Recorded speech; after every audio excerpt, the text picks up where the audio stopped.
Hey YouTube. So it's Monday morning. I'm starting with base molding this morning. Now base molding is fairly easy. For this first piece here, it's straight cuts on both ends because I'm at the door. There's ways to fancy that up if you wanted to end it with like a return that follows the shadow lines and then down. Number of things you can do. I'm just going for straight cuts here. That way it's quicker for me and I don't have to be walking so much to make sure things fit. Now I'm away from the wall up here because I haven't nailed that yet. One of the things that I just wanted to show, when the house is being built, it's nice if you can have people interact with you. I don't sub any work out except for carpeting. So the only thing I don't do in a house is carpeting. Although I can do it, I'm not the greatest at it. So, and kicking carpet's not my forte. But what I want to show you here is, if you look back, so we're putting this base molding down, and you can nail base molding almost anywhere along the molding if you angle the nails in hard enough to hit the sill plate. But you can also follow the nails that are in the chair rail. For instance, there's a nail in here. So you just, go straight down and basically follow that. The reason I'm showing you that no thing on the floor is because I developed this little bit of a system so that since I'm doing all the work, especially on this, but even when I was a contractor, everybody knew these things and that worked with me or for me. Like where it says no there, that means no nails in that area. The reason for that is there's something back there. In this particular case, there's a vent pipe for the drain lines that goes through the wall right there and goes all the way up and comes out the roof.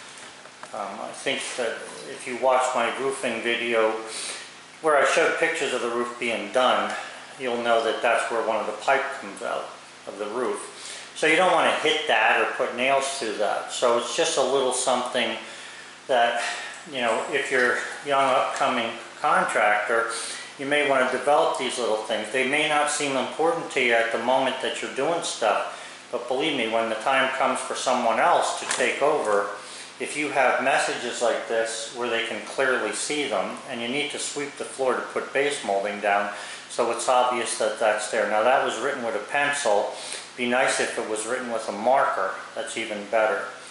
Just a little something to, show you how you can build stuff without destroying stuff while you're going. If there's anything that I hate, is to do a job and then have to come back and redo it because something went wrong. Just a little something.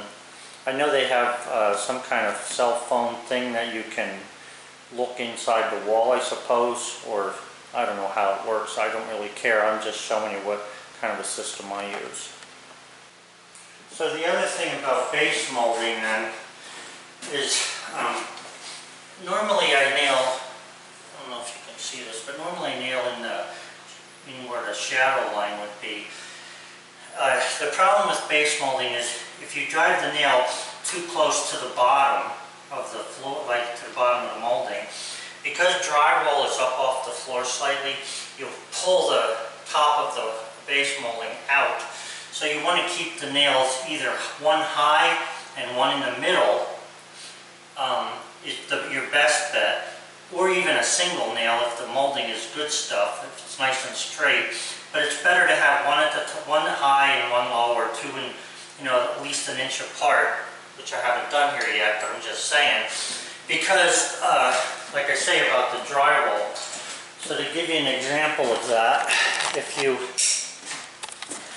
look down here, that's the gap where the drywall ends. So that's about, I don't know, 3/4 of an inch off the floor or so. And if you drive a nail in down that low, you'll cant the drywall, or not the drywall, you'll cant the molding, and the top of the molding will come towards you and away from the wall.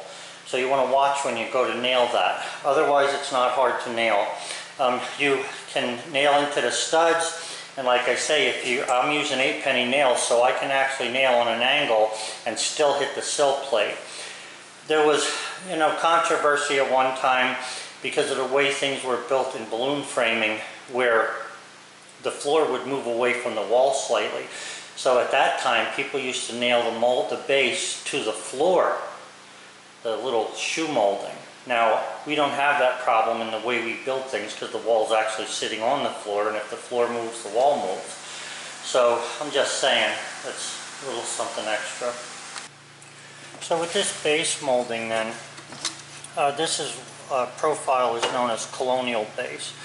So over at the wall where we're working, what we have right now is a straight cut. This is a bad piece here, but there's a straight cut over there. So I want to start with a coping joint. And I don't know if I explained this really well the other day, but if you look at that cut there, you'll see that it's cut backwards. That's what I mean when I say a back cut.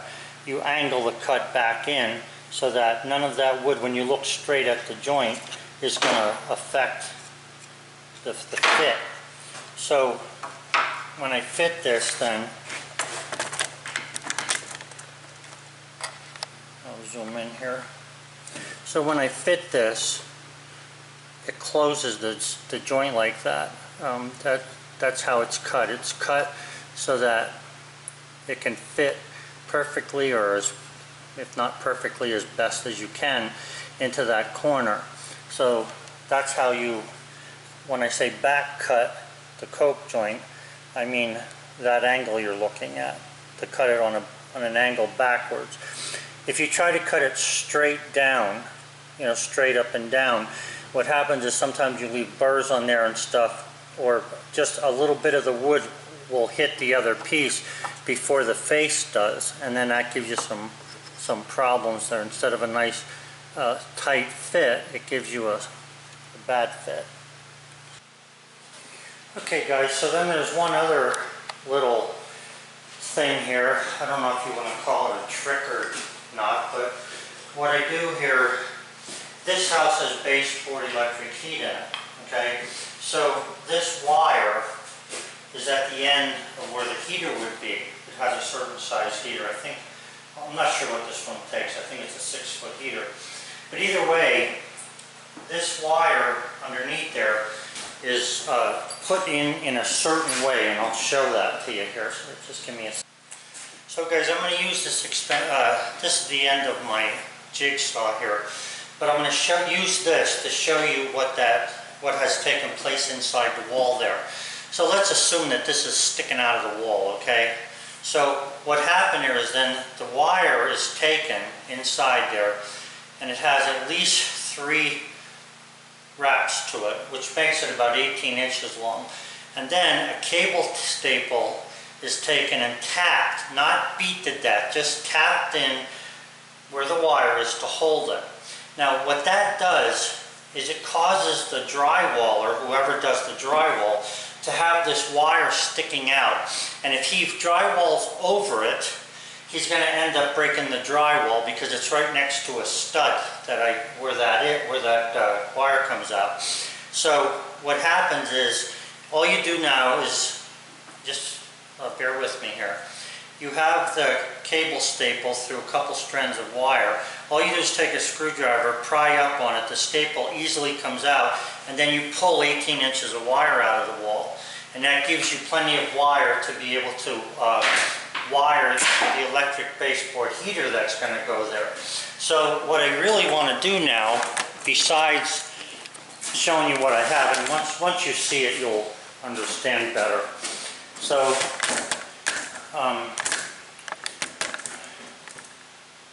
there's the wire. Let me zoom in to it. There's the wire for the baseboard heat. Now, like I say, it's not very long. Let me get a little screwdriver here for that. So what I do then is I take, normally a screwdriver, I'm going to use this, and I go in here and I pull the staple out that's in there. Then I'll take the knife and I'll come up about a ½ inch above my line, because I want to be high enough that I'm not too far away from where the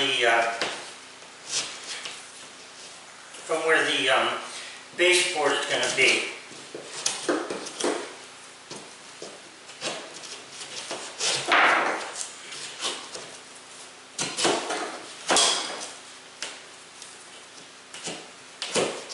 So then you can see, instead of only having 6 inches of wire there, I have plenty of wire to go into the baseboard heater, which the baseboard heaters will go in as soon as the drywall is done, or as soon as the molding is done. So now, because I have that wire above the baseboard there, I can go ahead and run my baseboard straight through without stopping or worrying about what the electrician is going to do with the baseboard heater.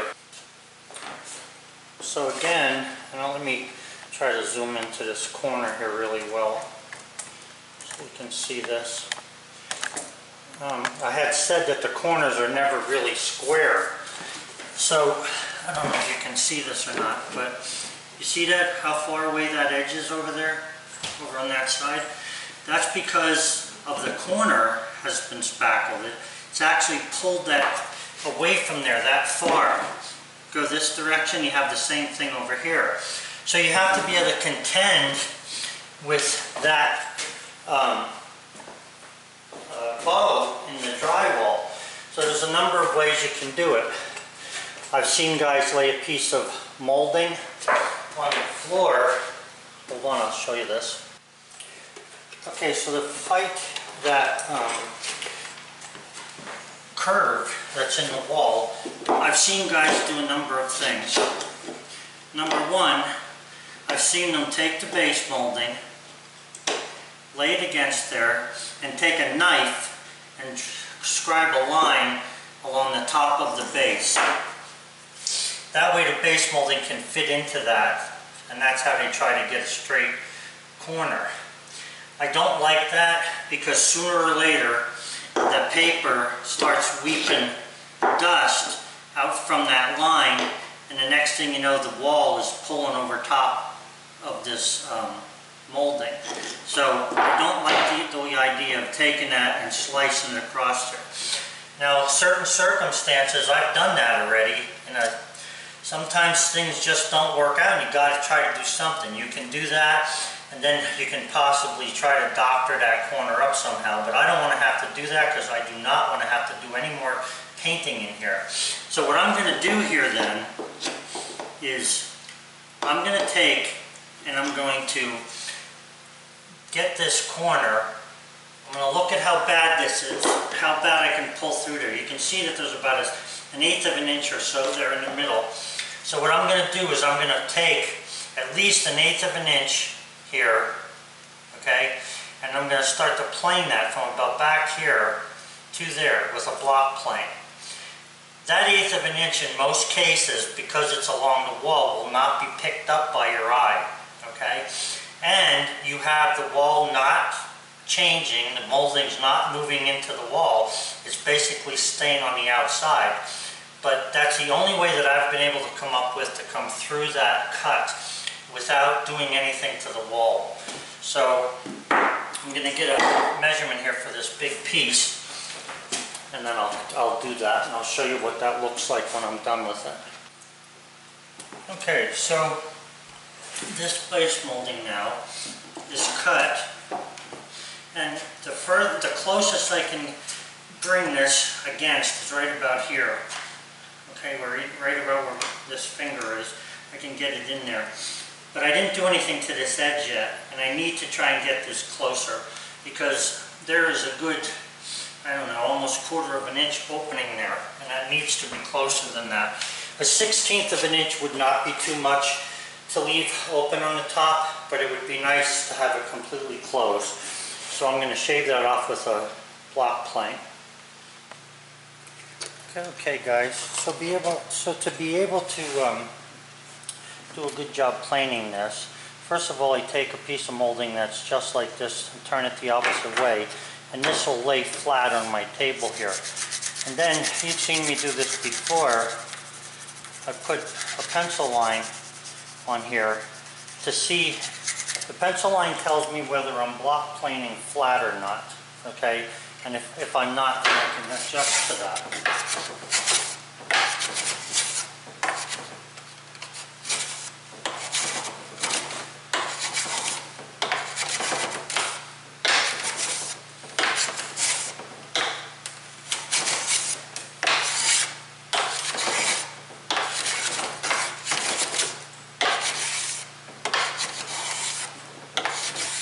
Now the one thing good about plastic molding is that with plastic molding you don't have to do this because it actually bends so easily in the middle that you can get it to bend through those corners for you. That's the one benefit of plastic. Of course, because it bends so easily, it also comes away from the wall where in between the nail holes, so you have to nail it a lot closer. So I've taken a shaving off of this, and I'm going to take another one.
Okay, so that's been thinned off, but if you look here, it's really hard to see the difference, okay, because I've taken so little out of there. So we're going to see how this fits. Okay, before I take this over, I don't want to forget that I want to cut the back of this right here.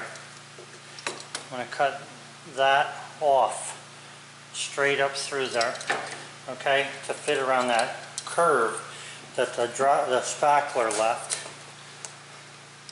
who was me. Okay, so now we're going to see how this fits.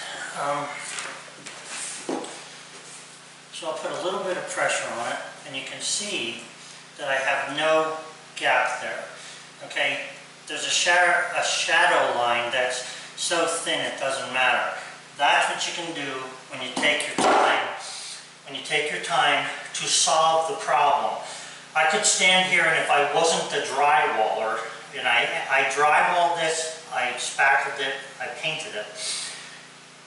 I could sit here like some finished carpenters and cry that the drywaller did this and the drywaller did that. Or I can use all my skills to make the drywaller look good. And that's what I'm doing here. By rounding that corner off in there as little as possible, and then knowing where to nail this, you can get a nice tight fit. So guys, I hope that these videos, now I know that these young guys and the guys working today, you have to produce, I realize that. But doing what I'm doing takes no more time, basically. Now I'm doing it all by hand, but you could do this with a miter saw. You could skim a very little bit off of the board in the back if you know what you're doing. As far as rounding it off, you could use your utility knife, you could use a block plane, you could even use a sander if you want to. And if you were really fussy, you could actually measure that curve in there to find out how big it actually is. But without going through a lot of that, I'm just hoping that the videos are going to help somebody who's trying to understand how to get things to fit well without damaging anything. Okay guys, I gotta nail that down. I don't know how many minutes I got this video into, but it's really slowing me down to do the videos. Have a good one. So that's nailed in place now. And you can see, I don't know, about 4 inches back, you can see that black shadow gets a little bit bigger. There's a slight gap there, but it's not enough for me to worry about because you'll never pick it up. I'm just telling you where it is so you can see it. So now we're going to just keep on going here. So what I was saying about that wire then, when the baseboard heaters are put on there, a chisel or a knife can be used to cut up about 3 inches or so there, and the wire nut that goes on the back of the baseboard, if you cut a little hole, a round hole in there, will fit the wire into the baseboard. You can push the slack back into the wall just in case you ever need more wire, and it just works out really nice doing it like that. Okay guys, I was looking at the video and I just want to review this a little bit. So we had this wire down in there that goes to a baseboard heater, okay? The baseboard heater is going to sit somewhere in this area. So what I don't want is I don't want the baseboard heater to sit on the floor. The reason that I don't want it on the floor is because when the electrician, and in this case I'm the electrician, but if I was doing it and I had my business, I had people that worked for me that were electricians. So what I do is they would come, they'd put the baseboard heater in, then we'd have to come back and we'd have to put the molding around it. Or they'd come, they'd have to cut the baseboard and they'd set the baseboard on the floor. I never liked that. It did nothing but cause confusion. I'm talking about the baseboard heater now. So anyway, the baseboard heater, instead of cutting molding out to fit the heater, or instead of leaving molding out and not knowing if it's going to fit right where the molding actually is, you know, where the baseboard might be 1/4 of an inch longer, they might use one a foot shorter, I don't know what's going to happen at times, sometimes. So what I did was I made this jig, and it's a piece of baseboard molding with like an eye shape to the whole thing. And all I do is set that on the floor in front of where the baseboard heater goes, and I'll set the baseboard heater on top of that, center it on the wall or on the window, get the wire to come through the back of it, and bolt the baseboard heater now above the base molding, okay? So you can see the base molding, and you're vacuuming right, or if you're vacuuming or cleaning or whatever you're doing it right against the baseboard rather than having to not have that finished edge there. So I put the baseboard molding down, I pull my electric wire out there. When I go to put the baseboard heater in, I'll come up a little higher with that wire, maybe 3 inches, put the wire, a little bit of it back into the wall, put some into the heater, put the heater on my jig, put it against the wall, drywall screws to use the baseboard heater to screw it to the wall, hook up the wiring, put it to the wall, and I'm done. And the baseboard molding is underneath the entire thing. That's how I like to do it, and I've been doing that for I don't know how many years. But anyway, it was something we came up with to eliminate putting molding through and then the electrician coming and fighting with the molding to put the baseboard on the floor, or putting the baseboard in and then us having to contend with cutting around the baseboard, because sometimes they wouldn't put it all the way on the floor, sometimes they'd put it, you know, 2 inches up. This way it's on top of the baseboard, there's no ifs, ands, or buts about how that's going to happen. So everybody in the company knows to do it this way then. I just wanted to explain that a little better than I did before. Okay, also, when I was showing you about the square being in that corner, here's what I want to show you. I'm against the left side there, it's flat, and you can see that this end over here, that end, or it's hard to point when your hands are tied, that end where my finger's pointing, over here, okay? That end there is not touching the wall. That's because we have that taper that's holding me away from the corner. Now if I take the square and I put it against this side, okay, I have the same thing over there. So that's why you have to be able to contend with that curve in the wall. It's not big and you can't really see it. It looks square for all intents and purposes, but it's not. And if you don't do something with that, you will end up with an opening when you put your chair rail, base, or crown molding in. I'm going to be working on crown molding next, and I'll be showing you how I do that then.